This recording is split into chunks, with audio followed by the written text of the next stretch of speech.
Why, hello, everyone. I'm your lovely host, Innocent, and welcome back to Innocent's Voice Acting Advice, or as we like to call it, EVA! Sick edition. Today's topic was actually brought up in a VO class that I just finished recently, and it was, how do you get over hating your own voice?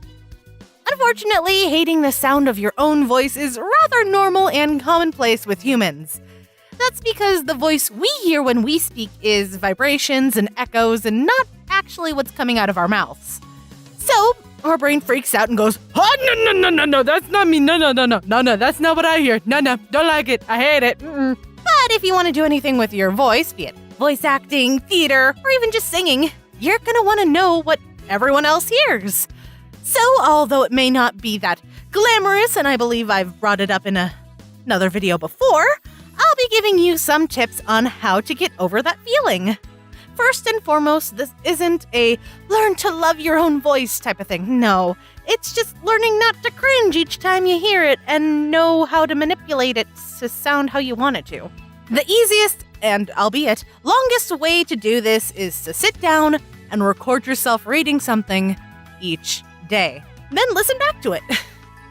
Quickly, you'll learn just what you hate about your own voice, and it will stand out to you. That's normal. We all are our worst critic. A challenge that you could do to speed this along and help out your speaking voice is reading the same copy or script every day for a month. Or like a week if you hate rereading things like me. But it doesn't have to be long. A paragraph or two should do it.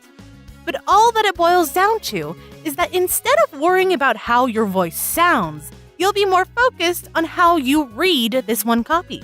Your dictation and enunciation will improve with every recording.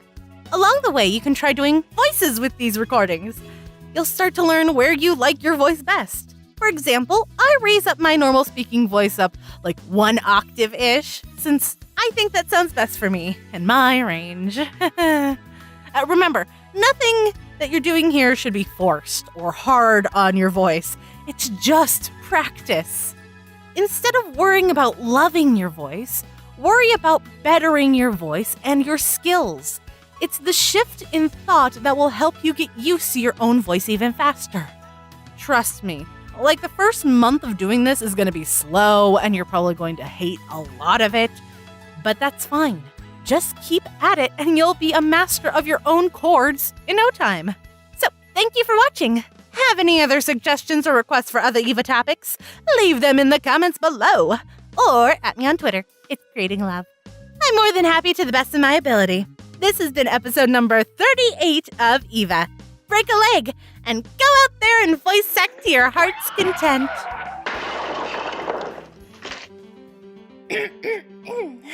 We never speak of that. Anyway, if you liked what you just watched, feel free to click or tap here and it will take you to the latest video on my channel. Or you can let the YouTube algorithms choose a video it thinks you'll like. Magic! And of course, you can click or tap over here to subscribe to my channel if you haven't already. Come join the cult! We're always open to new members. Anywho, I hope to see you all soon. Peace out. Bye-bye!